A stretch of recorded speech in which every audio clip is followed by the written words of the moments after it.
अस्सलाम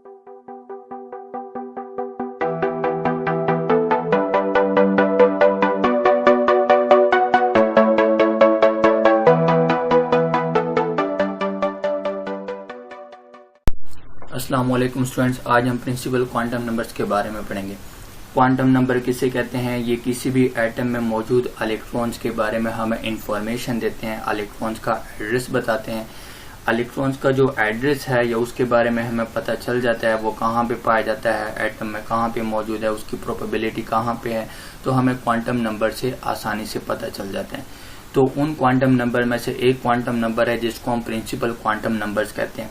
principal quantum number में principal का लफ्ज अगर हम देखें तो इसका मतलब होता है फर्स्ट या फिर हाईएस्ट इन रैंक, और क्वांटम का लफ्ज लैटिन वर्ड क्वांटस से निकला है जिसका मतलब होता है how much. Principal quantum number से हमें क्या इन्फॉर्मेशन मिलती है, ये हमें किस चीज के बारे में बताता है, उसको हम यहाँ पे देख लेते हैं। प्रिंसिपल क्वांटम नंबर से हमें मंदरजा झैल इन्फॉर्मेशन मिल जाती है, किसी भी शेल के बारे में पता चल जाता है, ऑर्बिट के बारे में हमें बताता है, मेन एनर्जी लेवल के बारे में बताता है। ये तीनों अल्फाज सेम है, इनमें कोई फर्क नहीं है।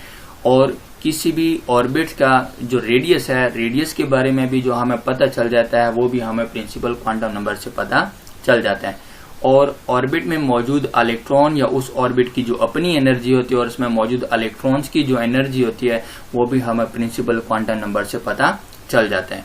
बोहर बरी स्कीम के मुताबिक हम दिए हुए शेल में या किसी भी शेल में हम मैक्सिमम नंबर ऑफ इलेक्ट्रॉन्स का पता भी लगा सकते हैं। तो जब हम प्रिंसिपल क्वांटम नंबर्स की बात करते हैं, प्रिंसिपल क्वांटम नंबर्स को हम n से रिप्रेजेंट करते हैं, इसको हम n से रिप्रेजेंट करते हैं। इसकी वैल्यू 1 होती है, 1, 2, 3, 4 एंड सो ऑन। और इसी n को अगर हम देखें अल्फाबेट्स में तो K, L, M, N and so on, ऐसे हम इसको रिप्रेजेंट करते हैं। तो जब हम इसी n की बात करते हैं तो n की वैल्यू नॉन जीरो होती है हमेशा, मतलब ये 0 से स्टार्ट नहीं होती, ये 1 से स्टार्ट होती है ये वैल्यू, और ये हमेशा पॉजिटिव इंटीजर होती हैं, पॉजिटिव वैल्यू होगी, नॉन जीरो होगी, पॉजिटिव इंटीजर होगी। और इसके अलावा ये कभी भी माइनस में ये वैल्यू कभी भी नहीं हो सकती, ये वैल्यू माइनस में नहीं होती। तो जब हम n की वैल्यू की बात करते हैं, n अगर हमें n की वैल्यू 1 है तो इसका मतलब है फर्स्ट शेल, पहला शेल है, ये पहला शेल है और इसको अल्फाबेट्स में हम K शेल कहेंगे, ये कहलाएगा K शेल।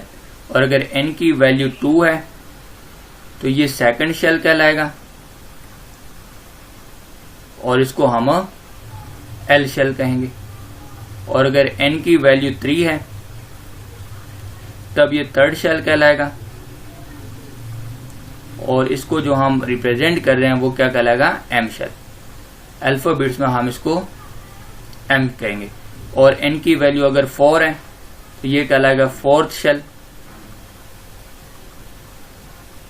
और इसको हम रिप्रेजेंट करेंगे n से, ये कहलाएगा n शेल। और इसी तरह हम आगे इसको कंटिन्यू कर सकते हैं। तो इस प्रिंसिपल क्वांटम नंबर से हमें शेल के बारे में पता चल जाता है। अगर n की वैल्यू 1 है तो हम कहेंगे फर्स्ट शेल है और इसको K शेल कहेंगे। n की वैल्यू 2 है तो इसका मतलब है सेकंड शेल है और इसको हम L शेल कहेंगे। n की वैल्यू अगर 3 है तो इसका मतलब है थर्ड शेल और हम इसको M शेल कहेंगे। n की वैल्यू अगर 4 है तो ये फोर्थ शेल कहलाएगा और इसको हम रिप्रेजेंट करेंगे अल्फाबेट्स में n शेल से। और इसी n की वैल्यू से हमें किसी भी ऑर्बिट का या किसी भी शेल का, किसी भी मेन एनर्जी लेवल के रेडियस के बारे में भी पता चल जाता है। फर्ज करें कि ये एक एटम हमारे पास मौजूद है, ये इसका न्यूक्लियस है, ये इसका पहला शेल है, ये इसका सेकंड शेल है और फर्ज करो ये इसका थर्ड शेल है। ये थर्ड शेल है, ये सेकंड है, ये फर्स्ट है, इसको हम K कहेंगे, ये L है और ये M शेल है। ये न्यूक्लियस है। तो रेडियस से क्या मुराद है? रेडियस ऑफ ऑर्बिट से क्या मुराद है कि उस ऑर्बिट का जो न्यूक्लियस से वो कितने फासले पर मौजूद है उसको हम रेडियस ऑफ ऑर्बिट कहेंगे। ये थर्ड ऑर्बिट का रेडियस है और जब हम इसको देखते हैं ये सेकंड ऑर्बिट का रेडियस है और जब हम इसको देख लेते हैं ये फर्स्ट ऑर्बिट का रेडियस आ जाता है।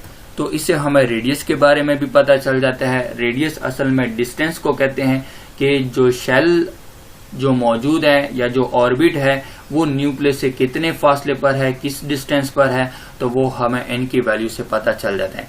n की वैल्यू से हमें कैसे पता चला, या n की वैल्यू का और रेडियस ऑफ ऑर्बिट का या प्रिंसिपल क्वांटम नंबर्स का आपस में क्या रिलेशनशिप है, बोहर्स के फार्मूले से हमें पता चल जाता है। बोहर ने इसको डिराइव किया हुआ है।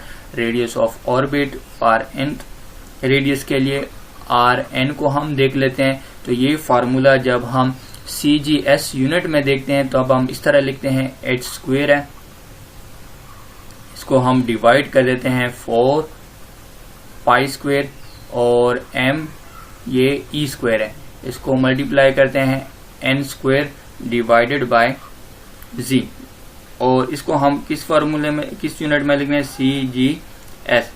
CGS कौन सा सिस्टम होता है, कौन सा यूनिट वाला सिस्टम होता है? C कहते हैं सेंटीमीटर को, G कहते हैं ग्राम को, और S कहते हैं सेकंड को। तो सेंटीमीटर, ग्राम, सेकंड में जब हम इसको लिखते हैं हम इस तरह लिखते हैं, और इसी को अगर हम SI यूनिट में देखें तो रेडियस ऑफ ऑर्बिट इक्वल है किसके, एप्सिलॉन नॉट h स्क्वायर के। इसको हम डिवाइड करते हैं पाई m, और ये e स्क्वायर है, इसको आगे हम मल्टीप्लाई करते हैं n square divided by z। ये SI यूनिट में लिखते हैं, ये SI यूनिट में लिखते हैं।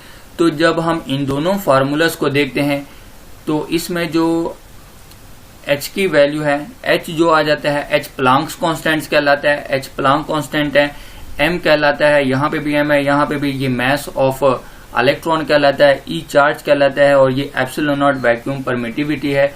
और यहाँ पे जो n आ गया, ये जो n है, ये n ये प्रिंसिपल क्वांटम नंबर कहलाता है, और ये भी प्रिंसिपल क्वांटम नंबर है। और ये जो z आ जाता है, z कहलाता है एटॉमिक नंबर। z रिप्रेजेंट करता है किसको, एटॉमिक नंबर को रिप्रेजेंट करता है। इसमें ये जो वैल्यू होती है ये कांस्टेंट होती है सारी, ये वैल्यू क्या होती है, कांस्टेंट होती है। और अगर हम हाइड्रोजन की बात करें उसके लिए जी की वैल्यू क्या होती है, एटॉमिक नंबर उसका क्या है, ये 1 है। जब हम इस चीज को देखते हैं तो अब हम इस फार्मूले से ये रिजल्ट निकाल सकते हैं कि radius of N orbit is directly proportional to n square. इसका क्या मतलब है कि n की वैल्यू जितनी बढ़ेगी ऑर्बिट का रेडियस उतना ही ज्यादा होता जाएगा, n की वैल्यू जितनी कम होती जाएगी ऑर्बिट का रेडियस उतना ही कम होता जाएगा। यानी n की वैल्यू इंक्रीज करेगी वो उतना ही न्यूक्लियस से दूर होता जाएगा, वो वाला शेल, वो वाला ऑर्बिट न्यूक्लियस से दूर होता जाएगा। और n की वैल्यू जितनी कम होती जाएगी वो उतना ही न्यूक्लियस के करीब आता जाएगा। तो हमें n की वैल्यू से पता चल जाता है किसी भी ऑर्बिट, किसी भी शेल मेन एनर्जी लेवल के रेडियस के बारे में पता चल जाता है। हमें डिस्टेंस का पता चल जाता है कि ये वाला ऑर्बिट, ये वाला शेल और ये वाला मेन एनर्जी लेवल न्यूक्लियस से किस फासले पर मौजूद है। उसी बात को हम क्या कहते हैं, रेडियस ऑफ ऑर्बिट कहते हैं। इस रेडियस ऑफ ऑर्बिट को बोहर ने हमें अच्छे तरीके से समझाया। फार्मूले के जरिए ये रेडियस ऑफ ऑर्बिट निकाला गया है। जो रेडियस ऑफ ऑर्बिट का और एन का आपस में क्या रिलेशनशिप है, ये डायरेक्टली रिलेशनशिप होता है। उसके बाद हम बात करते हैं energy of electron in an orbit. अब इससे क्या मुराद है कि न्यूक्लियस का और ऑर्बिट का जो एक खास डिस्टेंस है, एक खास फासले पर मौजूद होते हैं, और ऑर्बिट जितना न्यूक्लियस के करीब होता जाएगा उसकी एनर्जी उतनी ही कम होती जाएगी। ऑर्बिट जितना न्यूक्लियस से दूर होता जाएगा उसकी एनर्जी उतनी ही ज्यादा होती जाएगी। तो जितना वो न्यूक्लियस के करीब है उसमें मौजूद इलेक्ट्रॉन्स की एनर्जी उतनी ही कम होती जाएगी। जितना वो न्यूक्लियस से दूर है उस ऑर्बिट में मौजूद इलेक्ट्रॉन की एनर्जी उतनी ही ज्यादा होती जाएगी। तो energy of electron in an orbit, इसका भी हमें बोहर ने बताया है फार्मूले के जरिए। तो बोहर फार्मूलास को हम देख लेते हैं। तो यहाँ पे हम इसको रिप्रेजेंट करते हैं कि E n, energy of N orbit, हम इसको CGS यूनिट में देखते हैं, -2 पाई स्क्वायर और m E4 डिवाइडेड बाय, हम इसको डिवाइड कर लेते हैं प्लांक्स कांस्टेंट के स्क्वायर पर, यानी h स्क्वायर पर। इसको हम मल्टीप्लाई करते हैं z² डिवाइडेड बाय n², और ये किसी में लिखते हैं CGS यूनिट में हम लिखते हैं, ये CGS यूनिट में लिखते हैं। और En एनर्जी ऑफ ऑर्बिट को ही अगर हम देख लेते हैं SI यूनिट में, तब यह आ जाएगा -m e4 divided bye 8 epsilon not square h², इसको हम मल्टीप्लाई करते हैं z² डिवाइडेड बाय n²। ये वैल्यू हम लिख रहे हैं किसमें, SI यूनिट में हम लिख रहे हैं, ये SI यूनिट में आ जाता है। तो इससे भी हमें क्या पता चल रहा है कि यहाँ पे जो माइनस साइन है ये रिप्रेजेंट करता है फोर्स ऑफ अट्रैक्शन को, किसके बीच में, इलेक्ट्रॉन्स के बीच में, जो ऑर्बिट में इलेक्ट्रॉन मौजूद होता है और न्यूक्लियस के बीच में, इनके बीच में ये फोर्स ऑफ अट्रैक्शन को रिप्रेजेंट करता है। जब तक उस वैल्यू के साथ माइनस साइन मौजूद है तो इसका मतलब क्या है कि वो न्यूक्लियस उसको अपनी तरफ अट्रैक्ट कर रहा है। जैसे ही ये वैल्यू पॉजिटिव में चली जाती है तो वो न्यूक्लियस से जो इलेक्ट्रॉन होता है, यानी इलेक्ट्रॉन जो शेल में था उसको न्यूक्लियस अपनी तरफ अट्रैक्ट कर रहा है, वो न्यूक्लियस की फोर्स ऑफ अट्रैक्शन से आजाद हो जाता है। तो n की वैल्यू जो यहाँ पे ताल्लुक रख रही है ये किससे, प्रिंसिपल क्वांटम नंबर से।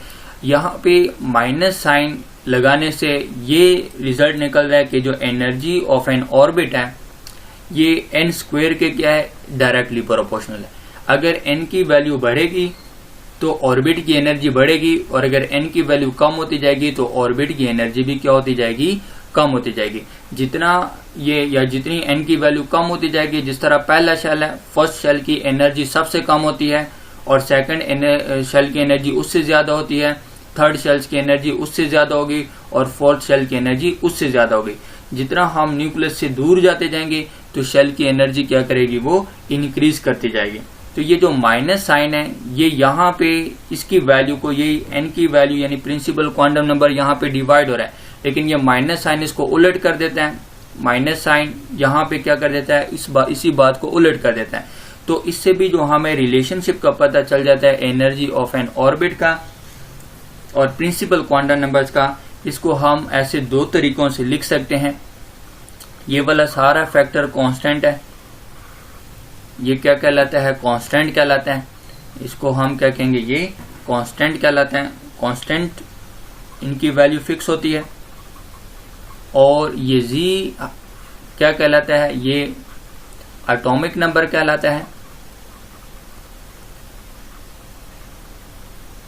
ये एटॉमिक नंबर कहलाता है। तो जब अगर हम इलेक्ट्रॉन हाइड्रोजन के लिए देख लें तो उसके लिए एटॉमिक नंबर 1 होता है।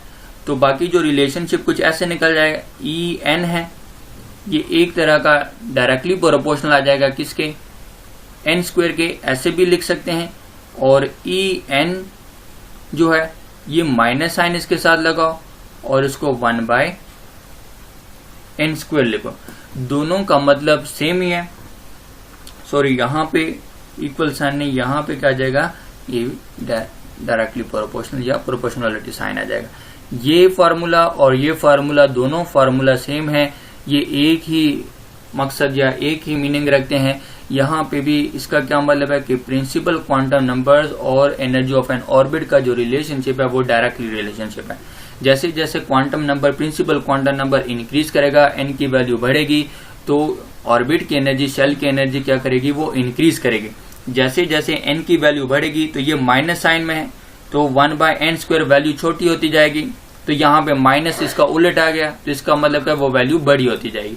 तो ये जो माइनस साइन यहाँ पे रिप्रेजेंट कर रहा है ये इसको उलट कर देता है, 1/n² को उलट कर देता है। इसका मतलब कि n की वैल्यू बढ़ेगी, 1 को n पे डिवाइड करो, 1 को n पे डिवाइड करेंगे, लेकिन इसके साथ माइनस साइन है तो माइनस साइन इसको उलट कर देता है। और इसका मतलब ये होता है कि n की वैल्यू बढ़ाने पर एनर्जी भी शेल की बढ़ जाती है और n की वैल्यू कम करने पर या n की वैल्यू छोटी होती जाएगी तो शेल की एनर्जी भी क्या होती जाएगी, वो भी कम होती जाएगी। तो हमें इससे शेल की एनर्जी के बारे में भी पता चल जाता है।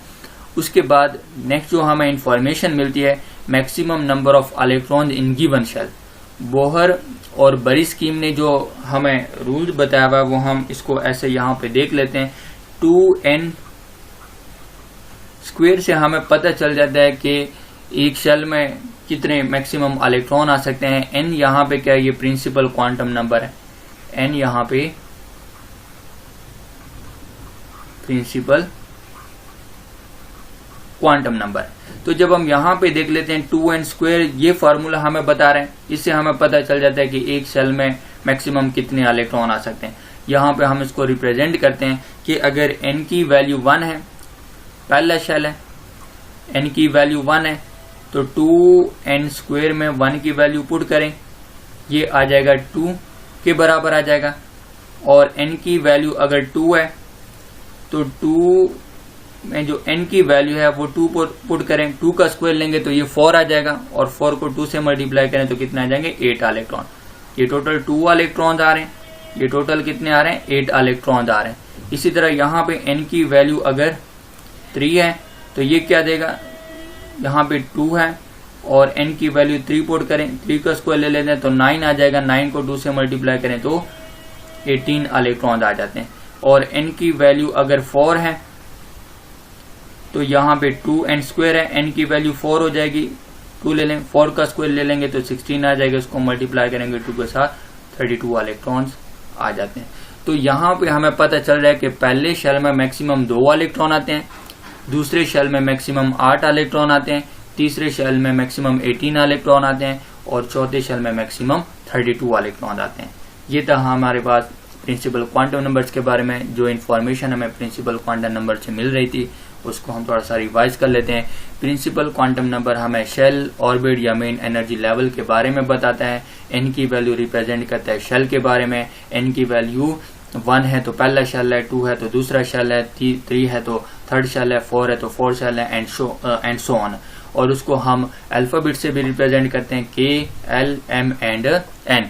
इसी n की वैल्यू से हमें किसी भी ऑर्बिट के रेडियस का पता चल जाता है। रेडियस ऑफ ऑर्बिट से मुराद ये है कि वो शेल न्यूक्लियस से कितने फासले पर है, डिस्टेंस का पता चल जाता है, शेल के साइज का हमें पता चल जाता है कि शेल छोटा होगा या बड़ा होगा, इससे हमें शेल के साइज का भी पता चल जाता है, उसको हम रेडियस ऑफ ऑर्बिट कहेंगे। डिस्टेंस का भी पता चल जाता है। तो जब हम यहाँ पे देख रहे हैं, हमने रेडियस ऑफ ऑर्बिट को देख लिया, जैसे जैसे n की वैल्यू बढ़ेगी वो वाला ऑर्बिट न्यूक्लियस से उतना ही दूर होता जाएगा, जैसे जैसे n की वैल्यू कम होती जाएगी वो वाला ऑर्बिट या शेल न्यूक्लियस को उतना ही करीब आता जाएगा। इसके साथ साथ एनर्जी ऑफ इलेक्ट्रॉन्स का हमें पता चल जाता है। रेडियस ऑफ ऑर्बिट का हमने देख लिया कि रेडियस ऑफ ऑर्बिट का n के साथ या प्रिंसिपल क्वांटम नंबर के साथ डायरेक्ट रिलेशनशिप है। तो एनर्जी ऑफ इलेक्ट्रॉन्स को भी हमने देख लिया। एनर्जी ऑफ इलेक्ट्रॉन्स को हमने बोहर फार्मूले से भी देख लिया और इसको रिलेट कर दिया कि जो एनर्जी ऑफ ऑर्बिट है ये असल में डायरेक्टली प्रोपोर्शनल है प्रिंसिपल क्वांटम नंबर्स के। जैसे जैसे प्रिंसिपल क्वांटम नंबर्स की वैल्यू बढ़ेगी तो जो एनर्जी ऑफ ऑर्बिट है वो उतनी इंक्रीज होती जाएगी, यानी जो इलेक्ट्रॉन न्यूक्लियस से जितना दूर होता जाएगा उसके पास उतनी ही एनर्जी बढ़ती जाएगी। जो इलेक्ट्रॉन या जो शेल न्यूक्लियस के जितना करीब होता जाएगा उसके पास उतनी ही कम एनर्जी होती जाएगी। इसकी वजह क्या है कि जैसे जैसे वो न्यूक्लियस के करीब आता है, फोर्स ऑफ अट्रैक्शन की वजह से उसकी एनर्जी कम होती जाती है। फोर्स ऑफ अट्रैक्शन किसके बीच में है? न्यूक्लियस के बीच में और शेल में मौजूद इलेक्ट्रॉन्स के बीच में। तो फोर्स ऑफ अट्रैक्शन असल में बता रहा है कि जितनी ज्यादा फोर्स ऑफ अट्रैक्शन होगी वो वाला इलेक्ट्रॉन उतना ही स्टेबल होगा, जितना ज्यादा स्टेबल होगा उतनी ही उसके पास कम एनर्जी होगी। जितना वो न्यूक्लियस से दूर होता जाएगा वो उतना ही अनस्टेबल होता जाएगा, क्योंकि न्यूक्लियस के बीच में और शेल के बीच में फासला बढ़ता जाएगा और उसकी एनर्जी उतनी ही ज्यादा होती जाएगी और वो उतना ही अनस्टेबल होता जाएगा और फोर्स ऑफ अट्रैक्शन उतनी ही कम होती जाएगी। तो एनर्जी ऑफ ऑर्बिट का जो रिलेशनशिप है वो भी n के साथ डायरेक्ट रिलेशनशिप है। यहाँ पे मैंने इस फार्मूले के जरिए भी बताया कि माइनस साइन इसको उलट कर देता है, तो माइनस साइन ये एसोसिएट कर देता है, ये रिश्ता बना लेता है एनर्जी ऑफ ऑर्बिट का और n का कि ये एक दूसरे के डायरेक्टली प्रोपोर्शनल है। तो n से हमें पता चल जाता है कि कितने इलेक्ट्रॉन होते हैं, एक शेल में मैक्सिमम कितने इलेक्ट्रॉन होते हैं। तो n की वैल्यू से हमें वो भी पता चल जाता है। पहले शेल में मैक्सिमम 2 इलेक्ट्रॉन, दूसरे शेल में मैक्सिमम 8 इलेक्ट्रॉन, तीसरे शेल में मैक्सिमम 18 और चौथे शेल में मैक्सिमम 32 इलेक्ट्रॉन्स होते हैं। बाकी भी इंशाल्लाह हम नेक्स्ट टाइम पढ़ लेंगे। अपना ख्याल रखिएगा। अल्लाह हाफिज।